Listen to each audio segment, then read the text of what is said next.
2 decades of evaluating soldiers' mental states had honed my perception to a razor's edge. Every nervous tick, each subtle shift in posture, even the smallest change in speech patterns, they'd all told stories that most people missed. So when I unlocked our front door that evening, the wrongness hit me like a physical force.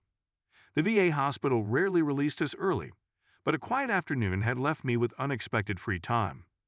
During my walk home through the crisp autumn air, my mind had wandered to Rachel's recent metamorphosis. Small changes that others might dismiss had been accumulating like snowflakes before an avalanche. The way she'd started lingering at her vanity each morning, meticulously perfecting her appearance. How her phone now lived face down on every surface. The increasingly frequent emergency broadcasts that kept her at the station well past midnight. The apartment felt wrong, not in any obvious way. No signs of forced entry or disturbance that would alarm a regular person. But to my trained senses, the space screamed of intrusion. The vintage crystal vase, a wedding gift from Rachel's parents, sat 3 inches left of its usual position. A foreign cologne lingered in the air, expensive and masculine, nothing like my standard issue aftershave. Near the entryway, fresh scrapes marred the hardwood flooring.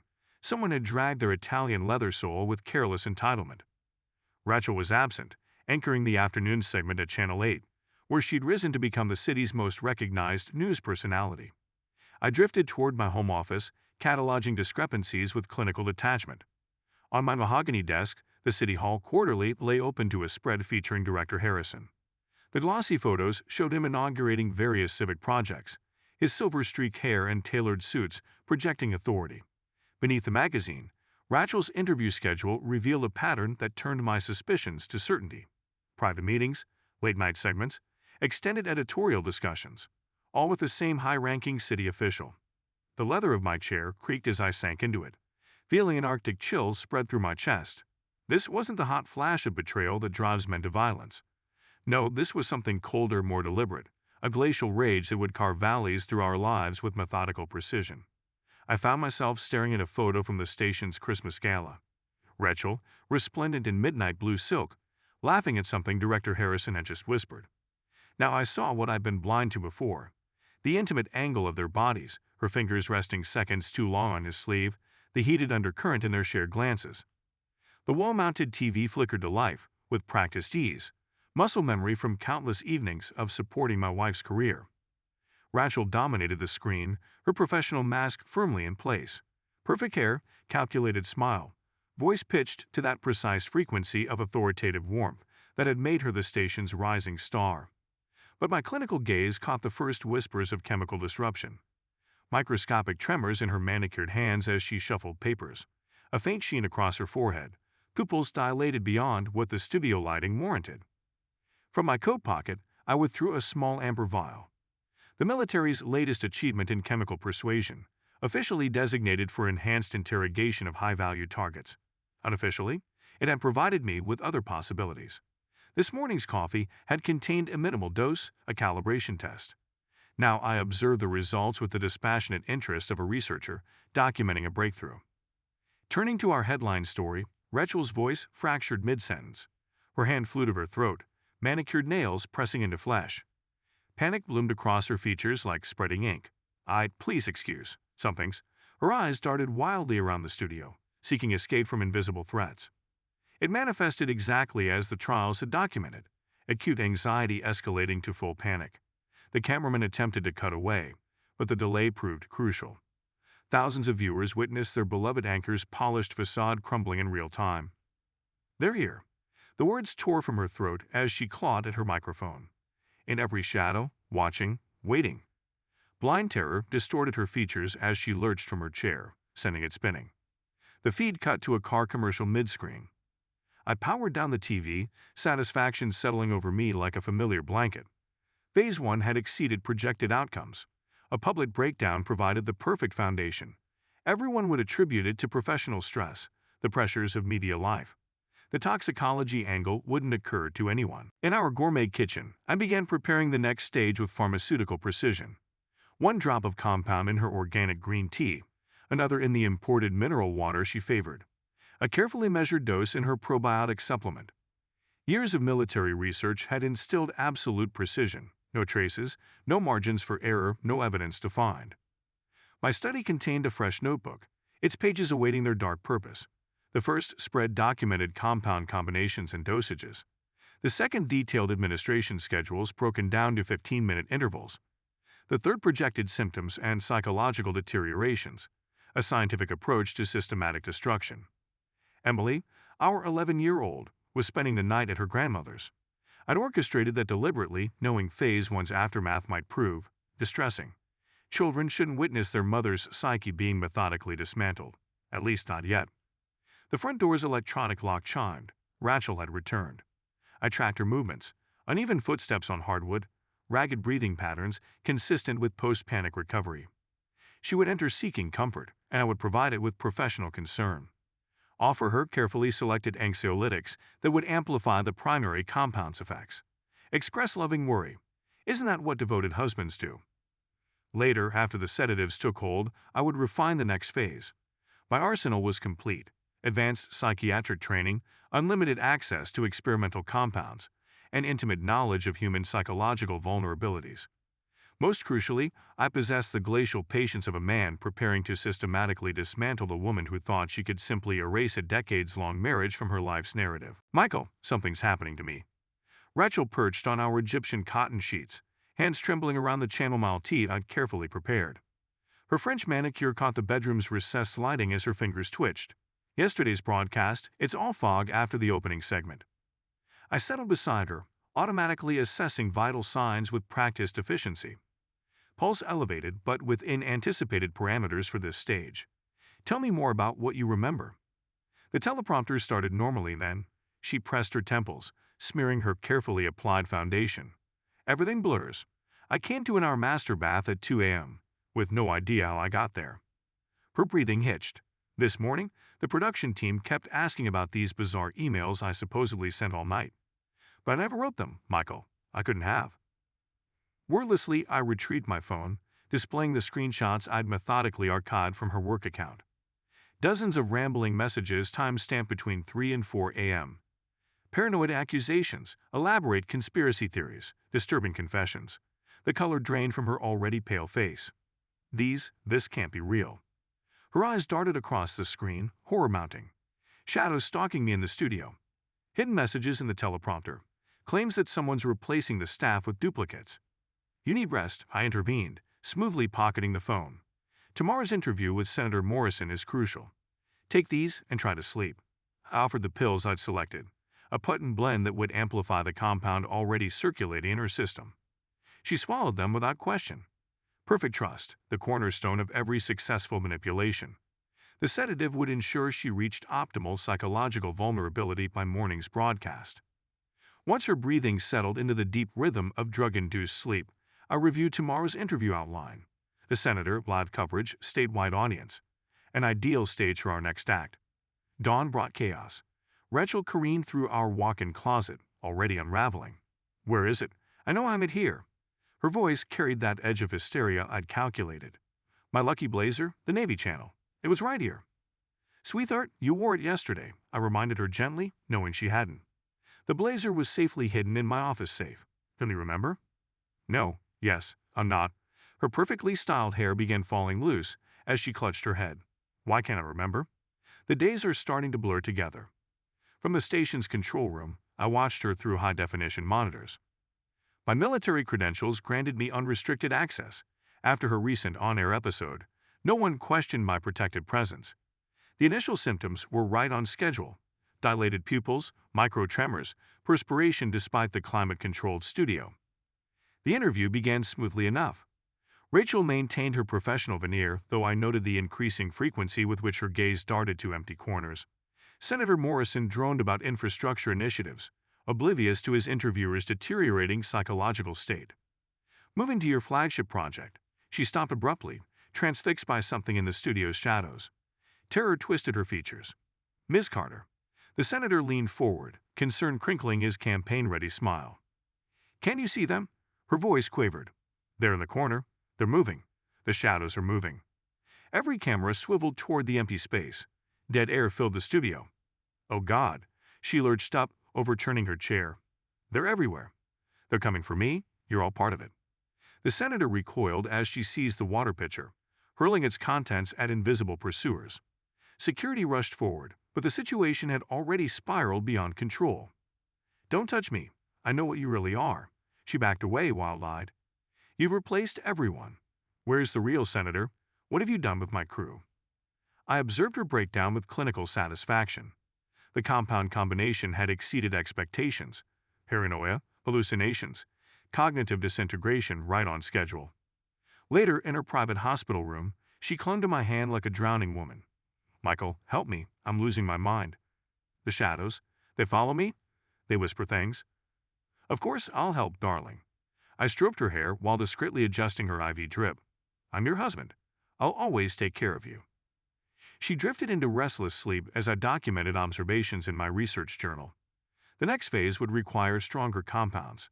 Time to escalate from hallucinations to complete personality dissolution. Twilight painted the hospital corridors in shades of gray, punctuated by the steady drip of her IV. Or perhaps those were Rachel's tears, slowly dissolving her grip on reality under my chemical orchestration. The distinction hardly mattered anymore. After the Senator Morrison incident, Channel 8 granted Rachel a week's medical leave. I monitored her deterioration with meticulous attention, noting how each new chemical cocktail deepened her paranoid spiral. The latest combination, carefully measured into her organic food delivery, heightened both anxiety and suspicion to unprecedented levels. "You need fresh air," I suggested one crisp Saturday morning. "Let's visit the Galleria. They got something special for your return to broadcasting." The upscale shopping center would provide the perfect backdrop for our next scene. She resisted initially, clutching her cashmere throw-like armor. Recent days had seen her barely leaving our bedroom, jumping at shadows that grew more threatening by the hour. I selected her outfit carefully, a Burberry trench coat that subtly emphasized her increasingly fragile frame. The security cameras would appreciate the aesthetic. The Galleria hummed with weekend activity. I'd chosen peak hours deliberately, crowds, noise, gleaming surfaces everywhere. Optimal conditions for triggering a carefully engineered breakdown. Rachel flinched at every reflection, every stranger's glance. Her hand trembled in mine as we approached Nordstrom. The Valentino collection just arrived, the sales associate gushed, recognizing the city's former top anchor. "I have something perfect for your—" "I know you." Rachel's voice cracked like shattered glass. "You were there that night, in the studio, hiding behind the cameras." "I'm sorry, what?" The young woman retreated, designer heels clicking nervously. "Stop pretending." Rachel seized a rack of designer dresses, sending them cascading to the marble floor. "You've been following me, reporting back to them." "Ma'am, I don't." "I saw you with the shadows." Hysteria pitched Rachel's voice higher. "You helped them multiply," spread through the mirrors. A crowd materialized, smartphones rising like periscopes. I stepped back, assuming the role of concerned witness rather than participant. The security cameras would show me maintaining a helpless distance, crucial for later narratives. "They're everywhere." Rachel burst from the store into the main concourse. "You." She jabbed a trembling finger at a startled businessman. "Photographing my house at night." Her attention whipped to an elderly woman with her grandchildren. "And you," replacing my production team with copies. Mall security approached cautiously. Perfect timing. I'd calculated the response intervals during my preparatory visits. Rachel's meltdown escalated precisely as planned. "Where are the real people?" She paced manically, designer heels echoing off marble. "Why do you shadow creatures? Done with them." When security tried to contain her, she fled toward the central fountain. The videos would trend within hours. A local celebrity's public breakdown, filmed from dozen angles. "Stay back. You're all infected, contaminated by the darkness." The jewelry store's plate glass window shattered under a thrown Gucci heel. Chaos erupted as security finally tackled her, their dark uniforms feeding perfectly into her paranoid narrative. She fought like a trapped animal, screaming about conspiracies and replacements until the paramedics arrived. Social media exploded within minutes. Channel 8 stars mall meltdown. Award-winning anchor attacks shoppers. The comments proved predictably merciless. Cocaine psychosis. Mental breakdown. She seemed unstable lately. Monday morning's email was inevitable. I intercepted her termination notice. Timing would be crucial for maximizing psychological impact. She lay in our darkened bedroom, sedated but not sleeping, jumping at every shadow. "Sweetheart, we need to talk." I perched on the edge of our California cane, measuring each word. The station, They think you need an extended break, a permanent one. They're part of it too. Her eyes flickered fever bright. Of course, it makes sense now. The shadows started in the studio. They've been helping them spread, replacing everyone. The night shift nurse passed by, nodding respectfully. Just another concerned husband maintaining vigil. If she noticed the slight adjustment I'd made to the IV dosage, she gave no indication. After all, who would question a highly regarded military psychiatrist about proper medication protocols? Through the observation window, I studied Rachel's fitful sleep. Each muscle twitch, every rapid eye movement told its own story of psychological deterioration. I'd mapped it all out in my notebook, a precise timeline of systematic destruction. Stage 1 had laid the groundwork. Now we could begin dismantling her public persona piece by piece. You need rest. I smoothed her tangled hair, palming another, carefully calibrated dose into her water glass. I'm here for you. I'll always protect you. Help me, Michael. She clutched my hand, tears cutting through smeared mascara. The shadows, they're getting stronger. They whisper things I can't understand. Just rest now. I adjusted her IV drip, adding another compound to the mixture. I'll take care of everything. She drifted into chemical sleep while I updated my observation journal. The next phase would require stronger interventions. Time to escalate from public breakdowns to complete social isolation. That evening, anonymous sources began contacting major news outlets. Stories of a long-hidden substance abuse problem, carefully crafted to seem like concerned insider revelations. Details about erratic behavior at corporate events, suspicious meetings in darkened parking garages. The narrative practically wrote itself. In my study, I monitored the stories spread across news sites. Each outlet added their own embellishments, like vultures stripping a carcass. Former colleagues remembered signs they'd overlooked. Industry rivals shared concerns they'd been too professional to voice before. Rachel lay heavily sedated upstairs, her bedside table littered with pills I'd planted for verisimilitude. The half-empty wine glass on her nightstand contained traces of my latest psychiatric cocktail. Somewhere across town, Director Harrison was frantically scrubbing his social media of any connection to her. A man in his position couldn't risk association with a mentally unstable substance abuser. Career preservation brooks no sentiment. I knew the pivotal moment would arrive soon. 2 weeks after her termination, Rachel had become a prisoner of her own paranoia. My latest chemical masterpiece transformed our penthouse into a labyrinth of threats, every mirror concealing watchers, every shadow harboring malevolent intent. That Tuesday morning, she suddenly began ransacking her designer closet, muttering feverishly, "It's here somewhere. I know I kept it safe." "What are you looking for, darling?" I inquired, already knowing she'd find the tactical knife I'd planted in her jewelry box. "Got it." Her manicured fingers curled around the black handle, knuckles whitening. "They won't take everything from me. Not anymore." I shadowed her to City Hall, maintaining clinical detachment as my experiment reached its crescendo. Security recognized her instantly. Her spectacular fall from grace had become urban legend. Professional courtesy and misplaced sympathy granted her access before anyone noticed the weapon. "You orchestrated everything."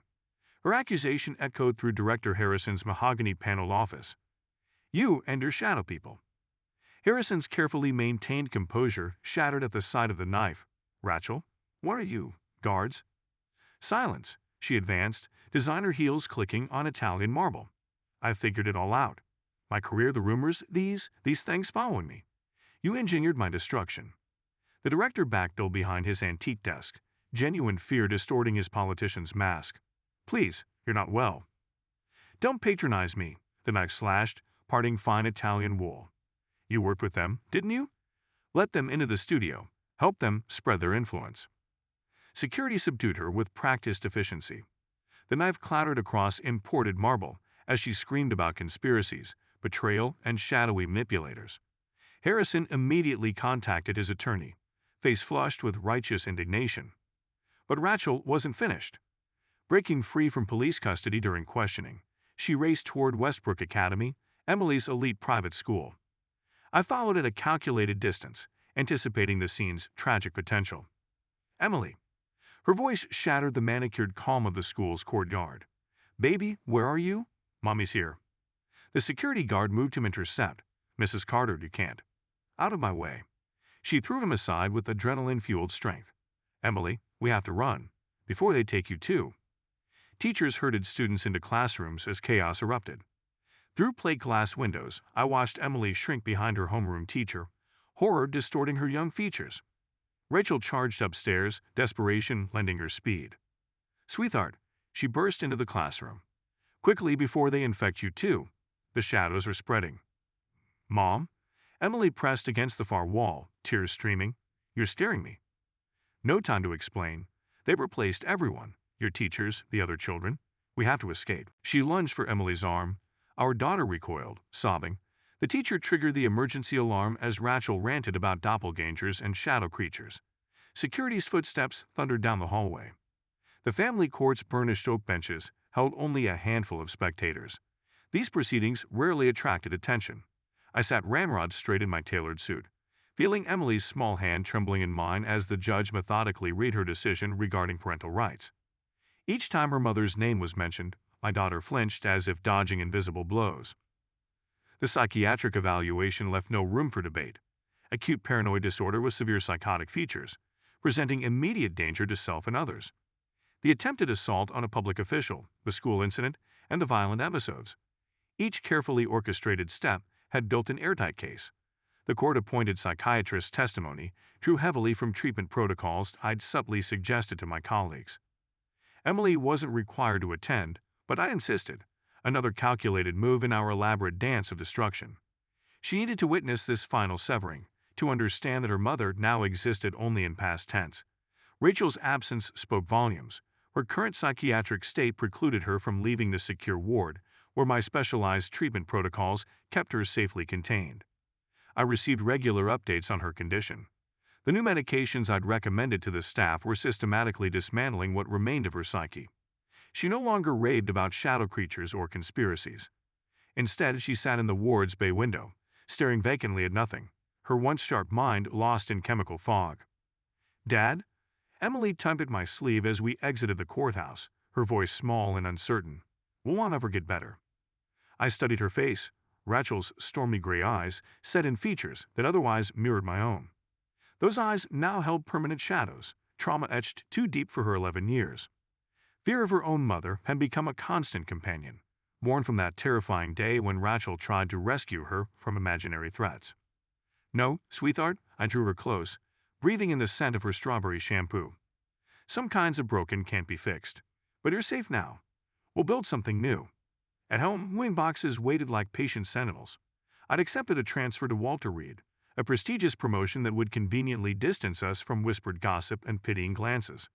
Emily packed her room in silence, carefully avoiding the sealed door to her mother's private space, where designer clothes still hung like colorful ghosts of abandoned life. That evening's news carried a brief item about Director Harrison's confirmation to a federal position. He spoke confidently from behind a podium, his political star undiminished. The scandal of his unstable former lover had become just another footnote in his rise to power, easily dismissed with practiced sympathy about mental health struggles. I monitored the unfolding drama through the school's surveillance system, noting each reaction for my case files.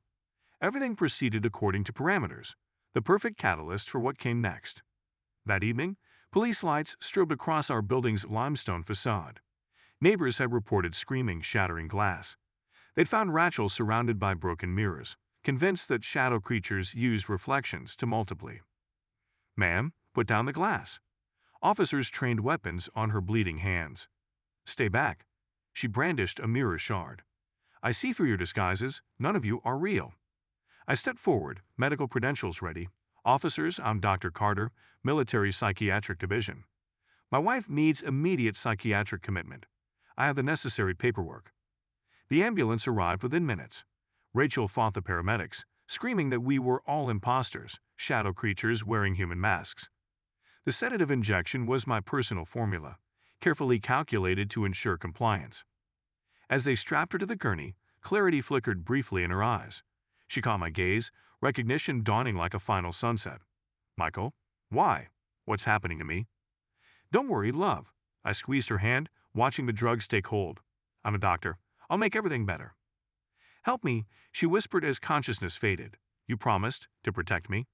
"Always, darling," I murmured, adjusting the restraints. "I'll take perfect care of you." The psychiatric facility's gates closed behind her with fitting finality. In my pocket, the commitment papers rustled against a preliminary custody filing. Emily sobbed herself to sleep that night, while Rachel stared through heavy medication at Asylum walls. The next morning's papers carried the story. Former news anchor committed after violent episodes. Director Harrison's office issued a statement expressing deep concern for a former colleague's mental health. No one questioned the devoted husband's role in the tragedy. After all, I was just a caring medical professional protecting his family. I sat in my study, reviewing my research journals. A methodical chronicle of revenge served at precisely calculated temperatures. The timeline of destruction, laid out in my precise handwriting, had unfolded with pharmaceutical accuracy. Rachel had lost everything: career, reputation, freedom, and most devastatingly, her daughter. A muffled cry pierced the midnight quiet. Emily's nightmares had become routine. I found her curled into a protective ball, whimpering, "Please, Mom, stop. You're scaring me. I don't want to go with the shadows." Holding my trembling child, I first confronted the true cost of my vengeance. Yes, I destroyed the woman who betrayed me, but the collateral damage exceeded all projections. I'd robbed my daughter of her mother, replacing warm memories with trauma that would shape her developing psyche. Every night terror, every flinch at sudden movements, every difficulty trusting you people. These were the compound interest on my revenge. In my coat pocket, one final prescription waited, an experimental compound that would complete Rachel's chemical lobotomy, erasing the last traces of her former self. I withdrew the paper, studying my own signature in the pale moonlight. Then, with deliberate movements, I tore it into precise squares. Vengeance had been achieved, but victory tasted of ashes. The military psychiatrist in me had executed a flawless tactical strike, but the father in me had to live with the psychological shrapnel embedded in his child's soul. Some wounds never heal, especially those we inflict in the name of justice. In a sterile room across town, Rachel stared through chemically clouded eyes at institutional walls, whispering occasionally about shadows and betrayals. In the bedroom next door, our daughter fought nightly battles with demons I'd created. And I sat in my darkened study, a precise and ruthless man, learning too late that revenge, like certain compounds, leaves permanent residue on everyone it touches. I understood now, revenge is a prescription that poisons not only its target, but the one who administers it, and worst of all, the innocent who happened to be nearby. I'd achieved my goal with military precision, but the cost far exceeded my clinical calculations. Now Emily and I would spend years learning to live with these self-inflicted scars, carrying the weight of a revenge that had consumed more than just its intended victim. The clock struck midnight, its chimes echoing through our half-packed home. In her room, Emily whimpered in troubled sleep, while somewhere across town, Rachel rocked in her chair, lost in pharmaceutical twilight. I sat alone in my study, a military psychiatrist who'd weaponized his knowledge for vengeance, now facing the understanding that some victories leave you forever defeated. Revenge, I'd learned, is a precision instrument that destroys not only its target, but warps the hand that wields it. In seeking to punish betrayal, I betrayed something far more precious, a child's right to her mother's love, damaged as it might have been. That knowledge would be my own permanent prescription, a bitter dose I'd have to swallow every time I heard my daughter cry in the night.